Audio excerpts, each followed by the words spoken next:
तो hello dear students, welcome back to this session of ICT virtual classroom. ICT virtual classroom के session में आप सभी का एक बार फिर से स्वागत करते हैं। आज की क्लास में बात करने जा रहे हैं क्लास 11 फिजिक्स के ऊपर, कक्षा 11 विषय भौतिक विज्ञान के ऊपर। प्रीवियस क्लासेस में हम लोग एरर एनालिसिस टॉपिक को डिस्कस कर रहे थे। आज भी हम इसी टॉपिक के एक लास्ट पार्ट के ऊपर बात करेंगे, जिसमें हम प्रोपोगेशन ऑफ एरर यानी कि त्रुटियों के संयोजन को समझेंगे।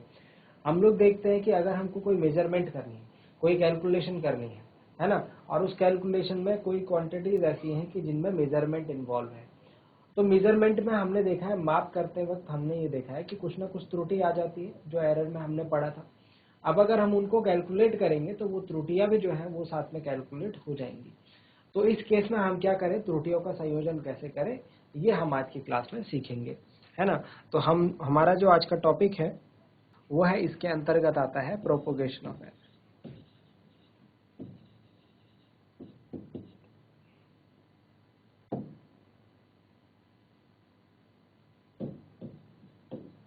हिंदी में इसे कहते हैं त्रुटियों का संयोजन।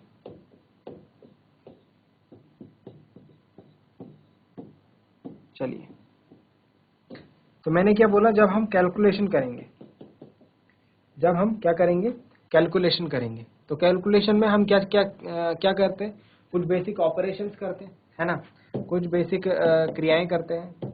जैसे हम जोड़, घटाना, गुणा, भाग, है ना, यही चार तो ऑपरेशन करते हैं, जोड़, घटाना, गुणा, भाग, एडिशन, सब्ट्रैक्शन, मल्टीप्लिकेशन, डिवीजन।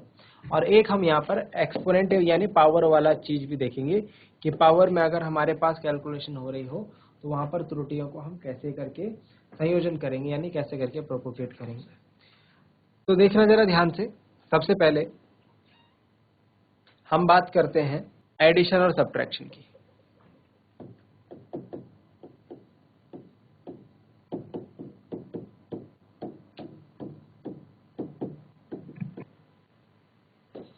योग या फिर इसको अंतर कहेंगे हम, सब्ट्रैक्शन से बढ़िया इसे कह लीजिए डिफरेंस। डिफरेंस यानी अंतर में भी तो हम माइनस करते हैं। योग या अंतर में जो त्रुटि होगी वो कैसे होगी, चलिए इसको एग्जांपल के थ्रू समझते हैं हम। तो देखिए प्यारे बच्चों, एग्जांपल के लिए हमारे पास ये एग्जांपल है। हमने क्या करा, एक ताप मापी द्वारा दो पिंडों के ताप नापे, मतलब टेम्परेचर हमने नापा थर्मोमीटर के द्वारा, है ना। थर्मोमीटर से क्या करा, दो पिंड लिए, दो वस्तुएं ली, उनका टेम्परेचर नापा। दोनों का जो टेम्परेचर हमको मिला T1 और T2। जाहिर सी बात है, हमने नापा है, हमने मेजरमेंट किया है, तो उसमें कुछ ना कुछ त्रुटि होगी। तो त्रुटि के साथ इनकी जो वैल्यू है वो हमको दे रखी है 20 degree Celsius plus minus 0.5 degree Celsius. मतलब ये 0.5 डिग्री सेल्सियस मैंने आपको बताया था क्या होता है बच्चों, जो बाद में लिखा रहता है प्लस माइनस के बाद, ये होता है त्रुटि। मतलब इतना ऊपर नीचे ये वैल्यू कर सकती है ना। और T2 की जो वैल्यू है वो है 50 degree Celsius plus minus 0.5 degree Celsius. हमसे बोला ताप अंतर निकालिए, इन पिंडों का ताप अंतर यानी कि डेल्टा टी हमको निकालना है। डेल्टा टी हमको निकालना है, ठीक है, डेल्टा टी निकालना है। अब डेल्टा टी निकालने के लिए मैं क्या करूंगा, T2 माइनस T1 करूंगा भाई, T2 माइनस T1 करूंगा। लेकिन जो इनमें त्रुटि होगी, इन त्रुटि का क्या होगा, जब मैं इसको इससे माइनस करूंगा तो त्रुटि तो जीरो हो जाएगी। मतलब जब मैं इनको माइनस करूंगा तो उसमें जीरो त्रुटि आएगी। बट ऐसा पॉसिबल थोड़े ना है, ऐसा संभव थोड़े ना है। जब हमने इन दोनों को मापने में त्रुटि करी होगी, त्रुटि रखी है, तो जो आंसर आएगा फाइनल, इनको चाहे हम ऐड करें, सब्ट्रैक्ट करें, मल्टीप्लाई करें, डिवाइड करें, उसमें भी कुछ ना कुछ एरर रहेगा इसकी वजह से। तो उसको हम कैसे कैलकुलेट करते हैं, देखिए नियम देखिए। योग या अंतर के लिए क्या नियम है कि यहां पर त्रुटियों का भी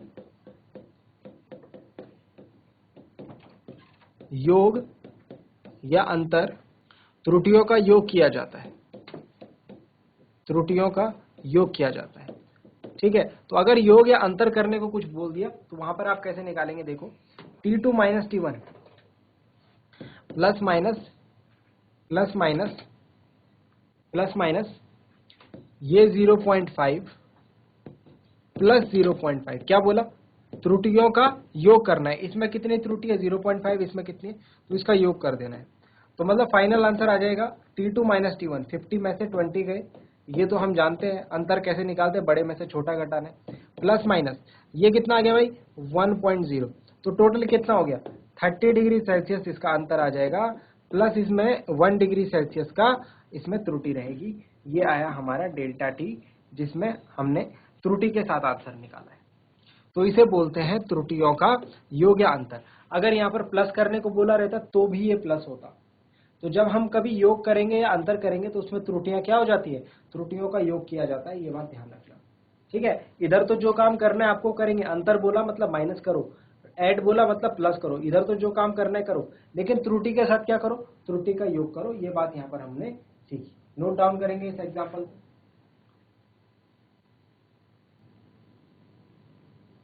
चलिए प्यारे बच्चों, पहला पार्ट आपको समझ में आया। अब सेकंड पार्ट देखते हैं। इसमें सेकंड पार्ट में हम देखते हैं भागफल या गुणनफल की त्रुटि। जिस तरीके से हमने एडिशन सब्ट्रैक्शन में देखा था, उसी तरीके से हम देखेंगे मल्टीप्लिकेशन और डिवीजन में किस तरीके से एरर का प्रोपोगेशन होता है।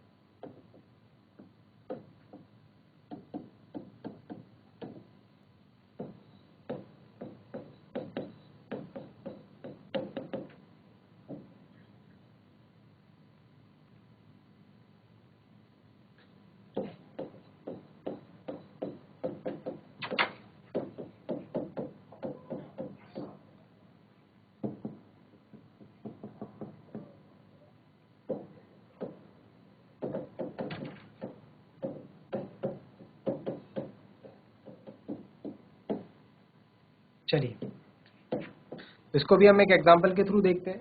देखिए V आप जानते हैं, V I और R ओम के नियम में आपने पढ़े होंगे क्लास 11th में। V को हम बोलते हैं पोटेंशियल डिफरेंस यानी कि विभवांतर, I को हम बोलते हैं विद्युत धारा यानी कि करंट, और R को हम बोलते हैं प्रतिरोध यानी कि रेजिस्टेंस। तो हमको जो यहाँ पर वैल्यू मिली हुई है वो क्या क्या मिल रखी है, V की वैल्यू मिल रखी है 100 प्लस माइनस 5 वोल्ट, मतलब 100 इसकी एक्चुअल वैल्यू है 100 वोल्ट, और 5 वोल्ट का इसमें क्या है त्रुटि है, ऊपर नीचे हो सकता है। I दे रखा है हमको 10 प्लस माइनस 0.2 एम्पियर, मतलब 10 एम्पियर तो एक्चुअल करंट है, 0.2 ऊपर नीचे हो सकता है।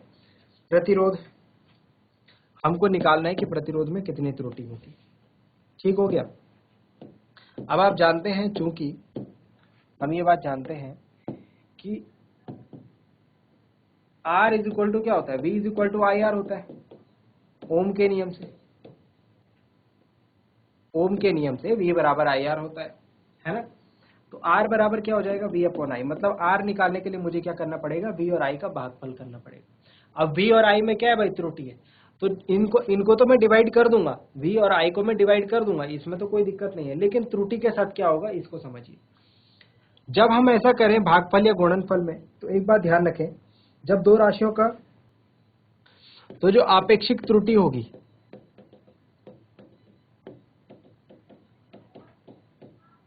परिणाम में आपेक्षिक त्रुटि, वो परिणाम में आपेक्षिक त्रुटि गुणकों या भाजकों में आपेक्षिक त्रुटियों का योग होगी। अब हमने आपेक्षिक त्रुटि यानी कि रिलेटिव एरर को पिछली क्लास में पढ़ा है। अगर ये बात समझ में आ गई तो ठीक, नहीं आई समझ में तो देखो बहुत ही आसान है, मैं समझाता हूँ। R is equal to V upon I है, जब डिवाइड होगा तो कैसे लिखेंगे हम, इसको लिखेंगे डेल्टा R बाई आर, ये हो गई R की आपेक्षिक त्रुटि, परिणाम में आपेक्षिक त्रुटि। अगर गुणा करेंगे तो V इंटू आई, मतलब जो जिनकी गुणा कर रहे होंगे उनको गुणक बोलेंगे, जिनकी डिवाइड कर रहे हैं इनको भाजक बोलेंगे, तो ये भाजक हो गए। मतलब डेल्टा V अपॉन V और डेल्टा I अपॉन आई, इनकी आपेक्षिक त्रुटियों का योग, इसको बोलते हैं आपेक्षिक त्रुटि, और ये हो गया योग। तो ये है कहने का मतलब। अगर ये बात समझ में आई तो ये समझो, आर का delta R upon R, V का delta V upon V, I का delta I upon I, plus कर देना है। ये है इसका कहने का मतलब। अब डेल्टा आई डेल्टा वी की वैल्यू और कैसे मिलेगी, देखो यहां से मिलेगी आपको। ये डेल्टा वी की वैल्यू क्या है, ये एरर वाला पार्ट है 5, वी की वैल्यू क्या है 100, प्लस डेल्टा आई की वैल्यू क्या है 0.2 और आई की वैल्यू क्या है 10। ठीक हो गया। यहां से पॉइंट हटाएंगे, अब थोड़ा सा इसे कैलकुलेट करें। ये हो गया 7/100, मतलब 0.07, 0.07। तो डेल्टा आर बटे आर आ गया 0.07। हमको क्या निकालना है, डेल्टा आर। तो डेल्टा आर निकालने के लिए क्या आसान सा तरीका हो गया, डेल्टा आर बराबर हो जाएगा 0.07 गुणा गया आर। और आर कैसे निकालते हैं भाई, वी अपॉन आई करके। तो वी अपॉन आई करके निकाल दो। वी कितना था हमारे पास 100 और आई कितना था 10, तो 10। तो आर इज इक्वल टू आ जाएगा 0.07 इंटू 10, मतलब कि 0.7 ओम। ये आई है हमारी त्रुटि किसमें, आर में। अगर हमको फाइनल लिखना होगा प्रतिरोध, तो हम कैसे लिखेंगे, आर इज इक्वल टू 10 तो हमारे पास ओरिजिनल वैल्यू थी, और जो त्रुटि आई है वो आई है 0.7 ओम की। इस तरीके से हम लोग ये डिवीजन या मल्टीप्लिकेशन वाला क्वेश्चन करते हैं। नोट डाउन कर लेंगे।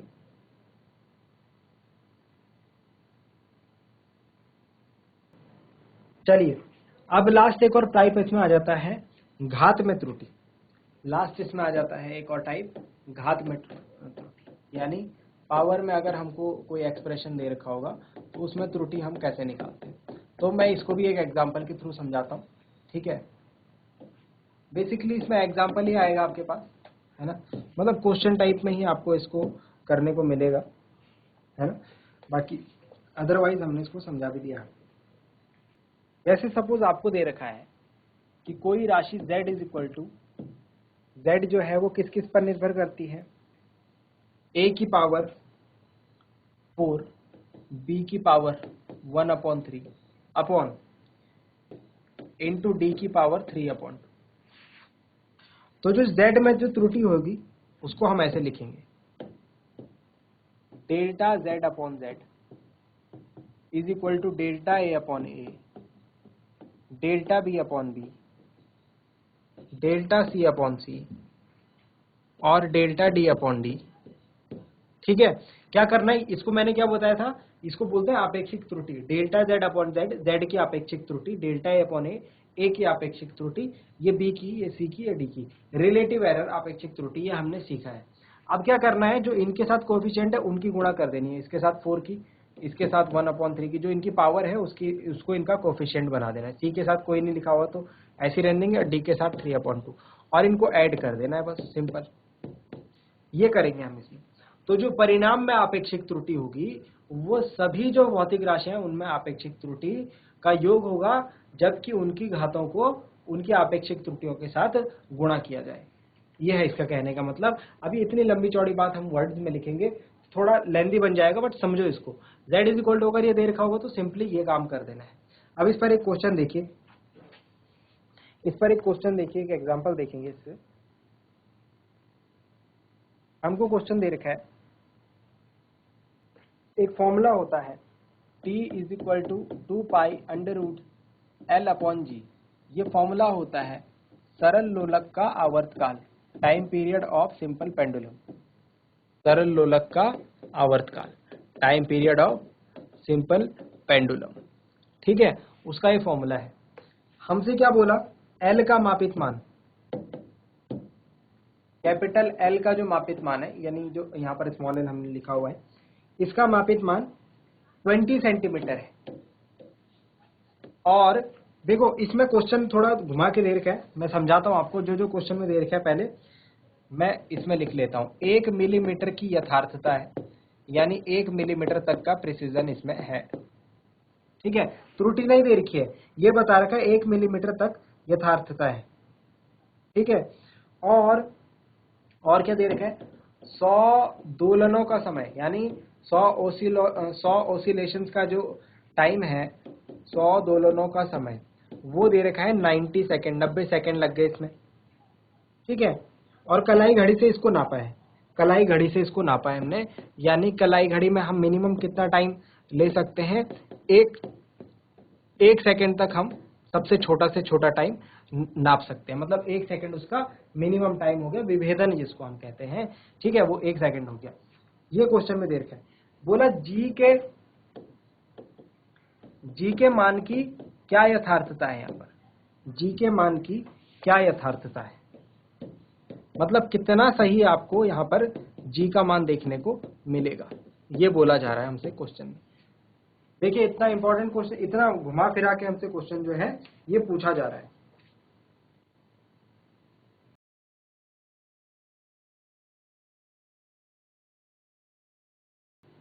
चलिए अब देखिए क्वेश्चन को कहने का मतलब 20 सेंटीमीटर तो लंबाई है ना, प्लस माइनस इसमें कुछ त्रुटि होगी, कुछ एरर होगी, तो जो 1 मिलीमीटर की यथार्थता है, मतलब 1 मिलीमीटर तक की इसमें त्रुटि रह सकती है, 1 मिलीमीटर तक की एरर रह सकती है। अब क्योंकि सेंटीमीटर में हमको इसको लिखना है तो हम लिखेंगे 0.1 सेंटीमीटर। इस बात का मतलब ये था 1 मिलीमीटर मतलब 0.1 सेंटीमीटर होता है, तो ये कह रहे हैं कि 20 सेंटीमीटर तो लेंथ है उसकी, लेकिन 0.1 सेंटीमीटर ऊपर नीचे इसमें त्रुटि रह सकती है, तो ये है कहने का मतलब। और इसी तरीके से यहाँ पर टाइम दे रखा है हमको 90 सेकेंड, तो टाइम दे रखा है 90 सेकेंड, लेकिन प्लस माइनस बोल रहे हैं 1 सेकेंड की उसमें कम ज्यादा हो सकता है, क्योंकि वो कलाई घड़ी से हमने उसको नापा है, ठीक है। कलाई घड़ी में मिनिमम टाइम 1 सेकेंड तक का हम देख सकते हैं, तो ये है इसका कहने का मतलब। यानी कि ये इन्होंने हमको दे दिया, एल दे दिया इन्होंने हमको 20 प्लस माइनस 0.1 सेंटीमीटर, है ना, और टी दे दिया इन्होंने हमको, टी दे दिया इन्होंने हमको 90 प्लस माइनस 1 सेकेंड। अच्छा जी में पूछा हुआ है, तो जी के लिए हमको पहले फॉर्मूला चेंज करना पड़ेगा, T square is equal to हो जाएगा 4 pi square L square upon g, L upon g. तो जी इज इक्वल टू क्या आ जाएगा भाई, जी इज इक्वल टू आ जाएगा 4 pi square L upon T square. अब 4 पाई स्क्वायर आप जानते हैं, 4 पाई स्क्वायर क्या है, नियतांक है, तो इसकी वजह से क्या ही त्रुटि आएगी, इसकी वजह से एरर क्या आएगा, इसकी वैल्यू तो फिक्स होती है ना, जो फिक्स वैल्यू होगी वो रख देंगे। तो डेल्टा जी, देखो यहाँ पर डेल्टा जी का फिर से फॉर्मूला क्या बन गया, डेल्टा जी बाई जी, क्योंकि ये घात वाला हो गया, एल अपॉन टी स्क्वायर हो गया, है ना, तो ये हो जाएगा डेल्टा एल बाई एल और डेल्टा टी बाई टी, और यहाँ पर 2 से मल्टीप्लाई कर देंगे। अभी अभी काम सिखाया था हमने आपको, बस यहाँ पर वैल्यूज हम पुटअप कर देंगे। डेल्टा एल की वैल्यू कितनी है, यहाँ पर डेल्टा एल की वैल्यू है 0.1 अपॉन एल की वैल्यू है 20 प्लस 2, डेल्टा टी की वैल्यू है 1 और टी की वैल्यू है 90। इसे सॉल्व कर देंगे हम, इसे सॉल्व करेंगे तो हमारा आंसर आएगा कुछ, जब हम इसे सॉल्व करेंगे तो हमारा आंसर आएगा 0.027 के लगभग। डेल्टा जी बाई जी की वैल्यू आएगी 0.027 के लगभग। जब आप इस पार्ट को सॉल्व करेंगे तो ये आएगा 0.027 के लगभग, ठीक है। और अगर इसमें आपसे पूछ लिया गया कि प्रतिशत त्रुटि निकालो, तो प्रतिशत त्रुटि आप कैसे निकालते हैं, प्रतिशत त्रुटि के लिए मैंने क्या बताया था, जो डेल्टा जी इंटू जी आएगा, जो सापेक्ष त्रुटि आएगा उसमें 100 की मल्टीप्लाई कर देनी है, मतलब जो 0.027 आया इसमें 100 की गुणा कर देनी है, तो कितना आ जाएगा हमारा आंसर 2.7% आ जाएगा, मतलब 3% के लगभग त्रुटि रहेगी हमारे जी के मान में। यह है इसका कहने का मतलब, यह हमारा आंसर रहेगा अगर प्रतिशत त्रुटि हमसे पूछ लिया गया। अदरवाइज हमारा आंसर ये रहेगा, अपेक्षित त्रुटि हमने ये निकाली। ठीक हो गया, नोट डाउन कर लेंगे, इसे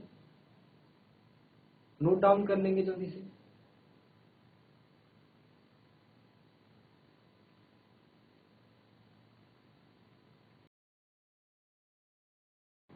चलिए, तो आई होप आपको यहां तक की बातें समझ में आई होंगी। चलो एक क्वेश्चन आपको टेस्ट करने के लिए हम लोग यहाँ पर रखते हैं, एक क्वेश्चन मैं रख रहा हूं आप लोगों के लिए, इसको करने की कोशिश कीजिए। एक आयत की लंबाई और चौड़ाई हमको दे रखी है, एक आयत की लंबाई और चौड़ाई हमको दे रखी है, उसमें जो एरर है वो पार्ट भी दे रखा है।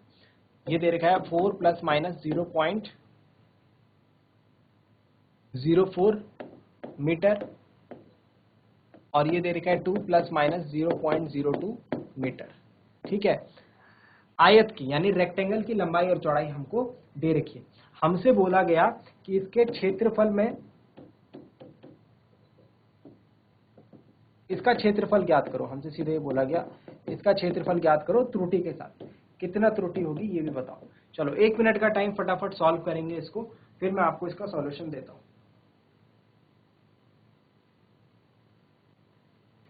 चलिए देखिए कैसे करेंगे इस क्वेश्चन को। अब देखो हमने बात करी है किसका क्षेत्रफल, एरिया ऑफ रेक्टेंगल। हम जानते हैं एरिया होता है लेंथ इंटू ब्रेथ, है ना। अगर एरिया सिंपल पूछा हमसे लेंथ इंटू ब्रेथ, मतलब लेंथ 4 है और ब्रेथ 2 है, तो 4 दूनी 8 मीटर स्क्वायर हो गया हमारा एरिया। लेकिन बात यहाँ पर खत्म नहीं हुई, हमसे बोला गया क्षेत्रफल ज्ञात करो त्रुटि के साथ। एरर भी आएगी क्षेत्रफल में।